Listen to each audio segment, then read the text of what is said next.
आज मैं आपको 3 रोचक कहानियाँ सुनाने जा रही हूँ, जो आपके आध्यात्मिक मूल्यों को समझाता है। यह आपकी आत्मा को परिवर्तित करने और आपके मन को शांत करने की शक्ति रखती है और आपकी आध्यात्मिक यात्रा को सुगम बनाती है। एक भक्त थे, उन्होंने 20 साल तक लगातार भगवद गीता जी का पाठ किया। अंत में भगवान ने उनकी परीक्षा लेते हुए कहा, अरे भक्त, तू सोचता है कि मैं तेरे गीता के पाठ से खुश हूँ, तो ये तेरा वहम है। मैं तेरे पाठ से बिल्कुल भी प्रसन्न नहीं हुआ। जैसे ही भक्त ने सुना तो वो नाचने लगा और झूमने लगा।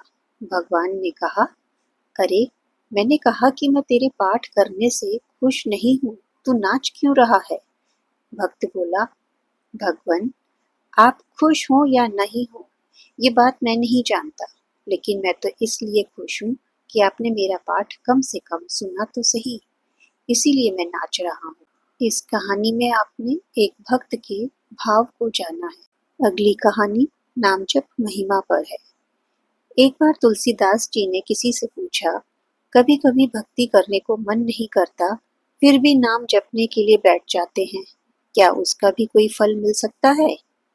तुलसीदास जी ने मुस्कुराकर कहा, तुलसी मेरे राम को रीझ भजो याखी, भौम पड़ा जामे सभी, उल्टा सीधा भी। अर्थात भूमि में जब बीज बोए जाते हैं तो यह नहीं देखा जाता है कि बीज उल्टे पड़े हैं या सीधे, पर फिर भी कालांतर में फसल बन ही जाती है।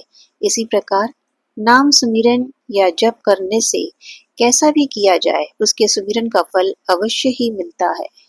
राधे राधे।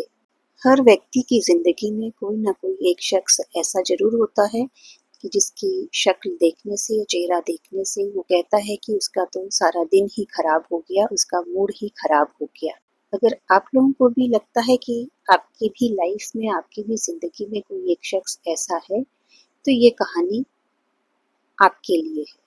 एक राजा को जब पता चला कि मेरे राज्य में एक ऐसा व्यक्ति है जिसका सुबह सुबह कोई मुख देख ले तो उसका दिन भर खराब हो जाता है, उसे दिन भर खाने को भोजन नहीं मिलता है।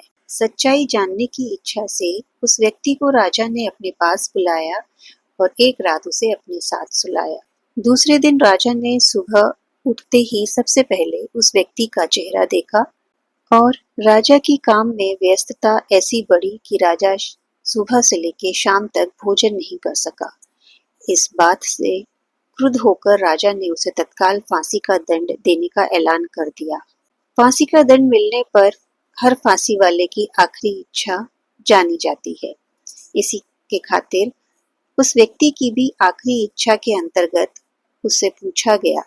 अपनी आखिरी इच्छा के अंतर्गत उस व्यक्ति ने कहा, राजन, मेरा मुख देखने से आपको शाम तक भोजन नहीं मिला, किंतु आपका मुख देखने से मुझे मौत मिल गई। इतना सुनते ही राजा बहुत लज्जित हुआ। उसे अच्छे और बुरे की पहचान समझ में आ गई, इसलिए कभी किसी को बुरा ना समझें। बुरा जो देखन में चला, बुरा न मिल्या कोई, जो दिल खोजा आपनो, मुझसे बुरा न कोई कबीरा, मुझसे बुरा न कोई।